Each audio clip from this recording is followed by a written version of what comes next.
क्या हुआ जोधा? किस सोच में पड़ी हो? बख्शी बानो के विषय में सोच रहे हैं। मोती, ये प्रेम इतना विचित्र क्यों होता है? इंसान को पूरी तरह से अपने बस में कर लेता है, फिर ना तो कोई तर्क रह जाता है और ना ही कोई मर्यादा। अब बख्शी बानो को ही देख लो, जानती है कि उनके पति अपराधी हैं, फिर भी वो शरीफुद्दीन से कितना प्रेम करती है। उनकी दृष्टि में वो अपराधी है ही नहीं। अपनी मन की बात छिपाने के लिए एक आंसू पोंछा तो दूसरे ही पल दूसरा आंसू बह निकला। ये प्रेम इतना विचित्र क्यों होता है मोती? पता नहीं, परंतु तुम ये बताओ कि तुम शहंशाह से मिलने गई थी या नहीं? मिलने गए तो थे, परंतु बात कहने का अवसर ही नहीं मिल पाया। फिर क्या, कुछ बातें यदि समय पर ना कही जाए तो उसका महत्व ही नहीं रह जाता है। मोती, एक काम करो, हमारे लिए कागज और कलम लेकर आओ। कागज और कलम? इस समय किसे पत्र लिखोगी? आमिर का स्मरण हो आया? शहंशाह को पत्र लिखना है। हम सोच रहे हैं जो बात कह नहीं पाए वो लिखकर उनको देते हैं, उन्हें भी अच्छे से समझ आ जाएगा। और वैसे भी लिखी हुई बातें अधिक समय तक मन में रहती हैं। पूरा एपिसोड देखिए ZEE5 पर। बहुत अफसोस की बात है शहंशाह, जो हमारे करीबी हैं उन्होंने ही हमें धोखा दिया है। आदम खान और शरीफुद्दीन, उनसे ऐसी उम्मीद नहीं थी। पर ये कोई बड़ी बात नहीं है बड़ी अम्मी। एक बादशाह के जितने दोस्त होते हैं उतने ही दुश्मन होते हैं। खान बाबा कहा करते थे कि एक बादशाह के दुश्मन अक्सर उसके बगल में मिलते हैं, बस उन्हें ढूंढ कर उन्हें कुचलना आना चाहिए। हमारे दोनों ही सूबेदार बहुत बहादुर हैं, लेकिन दोनों के दोनों बागी निकले। दोनों ने हमसे बगावत भी हमारी बेगम को लेकर की। शरीफुद्दीन ने जोधा बेगम को लेकर ये सब किया और आदम खान ने रुकैया बेगम पर उंगली उठाई। शहंशाह, मोती बाई आपसे मिलना चाहती हैं। इजाजत। प्रणाम शहंशाह। प्रणाम महामंगा। शहंशाह, जोधा बेगम ने आपके लिए संदेशा भेजा है।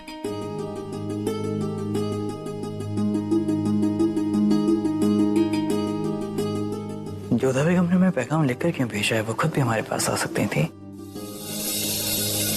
खैर, बड़ी में आप ही हमें पढ़कर सुना दीजिए। कैसी बातें कर रहे हैं जलाल आप? हम कैसे पढ़ सकते हैं? ये शौहर और बीवी के बीच का मामला है, हमें माफ कीजिए, हम नहीं पढ़ सकते। आप कहे कहाँ बड़ी अम्मी? और वैसे भी आपसे कोई बात छिपी कहाँ है? आप जानती हैं कि हम पढ़ना नहीं जानते। पैगाम पढ़कर सुना दीजिए। जो हुक्म। यही मौका है बेगम जोधा को सबक सिखाने का। शहंशाह को रानी जोधा का प्रणाम। पता नहीं कैसे हम आपसे अपने मन की बात प्रस्तुत करें। आपने तस्नीम के प्रकरण में जो निर्णय लिया उससे हम बहुत प्रभावित हैं आपसे, और हमें गर्व भी है आपकी नीति और कुशलता पर। हम आपकी सराहना करना चाहते थे, परंतु अवसर नहीं मिला। इसीलिए इस पत्र के माध्यम से बता देना चाहते हैं कि हमें आपके निर्णय और कार्य कुशलता पर बड़ी प्रसन्नता है। वो आगे लिख रही हैं कि शहंशाह, एक पत्नी अपने पति से जो आशा रखती है वो आपने पूरी कर दिखाई, और हम अब आपकी वो आशा पूरी करना चाहते हैं जो एक पति अपनी पत्नी से चाहते हैं। हम चाहते हैं कि कल रात आप हमारे कक्ष में आए और हमारे साथ रात बिताएं। हम ये स्वीकार करते हैं शहंशाह कि हम आपसे प्रेम करते हैं।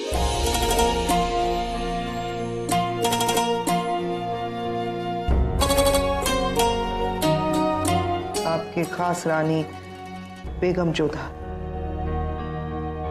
मुबारक हो शहंशाह, बेगम जोधा ने आपको अपना लिया।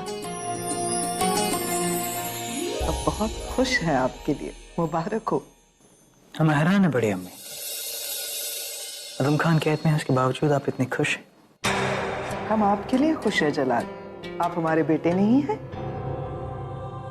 एक बेटे ने हमें रुस्वा कर दिया है, लेकिन हम दूसरे बेटे की खुशी में बेहद खुश हैं।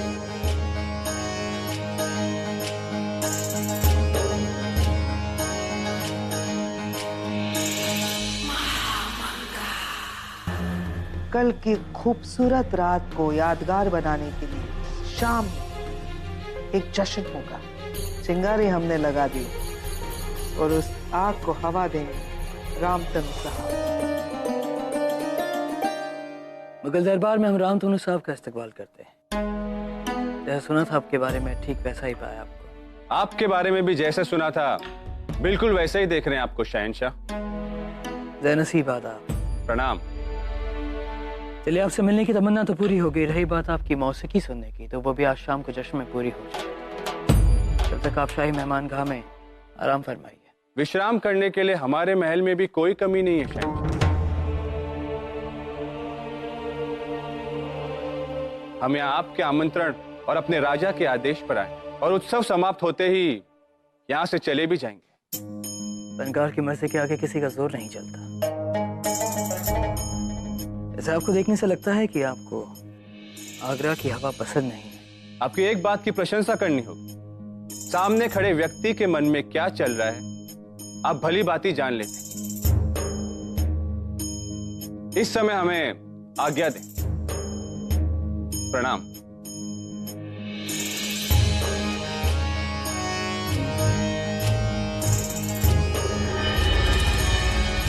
ये फूल कितने अच्छे हैं ना रानी साहब। इसमें तो कोई शंका ही नहीं है, बहुत ही अच्छे कलाकार हैं वो। हम इन पुष्पों की बात कर रहे हैं। हम उस पुष्प की बात कर रहे हैं रामतनु जी। उनका ज्ञान और उनका स्वाभिमान दोनों ही आदर के योग्य है। तुम एक बात का ध्यान रखना, आज वातावरण उनके संगीत के उपयुक्त होना चाहिए। हमें खुशी है ये देखकर कि आज रात के जश्न को लेकर आपके दिल में बहुत बेकरारी है। प्रणाम शहंशाह। आदाब। वैसे आपकी ये बात कि रामतनु बहुत सादा किस्म के इंसान हैं, हम समझ नहीं पाए। जैसा कि हम जानते थे जोधा बेगम की फनकार हमेशा थोड़े से अजीब होते हैं, आज हमने देख भी लिया। क्या करें, महान लोग थोड़े से टेढ़े होते ही हैं। एक उदाहरण हमारे सामने भी है। चलिए, ताना ही सही, लेकिन आपने हमारी तारीफ तो की। आभार तुम आपका प्रकट करना चाहेंगे जो आपने रामतनु पांडे जी को आज प्रस्तुति के लिए बुलाया। सच में हम बहुत प्रसन्न हैं। हमारी खुशनसीबी कि हमारी कोशिश की वजह से आपको खुशी मिली। प्रयास आपका हो सकता है, परंतु उनको यहाँ बुलाने का विचार आपका नहीं हो सकता। आपको ऐसा क्यों लगता है कि ये ख्याल हमारे जहन में नहीं आया? इतना तो हम आपको जान ही चुके हैं, संगीत और संगीत के अर्थ को समझना आपके लिए थोड़ा कठिन है। क्यों? क्या मौसीकी सिर्फ वही है जो एक फनकार गाना गाए या बजाए? जोधा बेगम, जब हमारे हाथी या घोड़े दौड़ते हैं तो उनके पैरों की आवाज एक ताल में होती है। जब शमशीरें टकराती हैं, हवाओं को चीरती हैं, तो उनसे जो सुर निकलते हैं वो मौसीकी ही होती है। वार लगने के बाद ढाल में से जो आवाज निकलती है वो एक संगीत ही होता है। तो बताइए, कहाँ फर्क है हमारे और रामतनु के संगीत में? बहुत सुंदर शहंशाह, कितना सुंदर चित्रण किया आपने और उदाहरण भी कितने अच्छे प्रस्तुत किए हैं। परंतु संगीत केवल यहाँ तक सीमित नहीं है। तो आप हमें बता दीजिए कि संगीत की सीमाएं कहाँ तक हैं?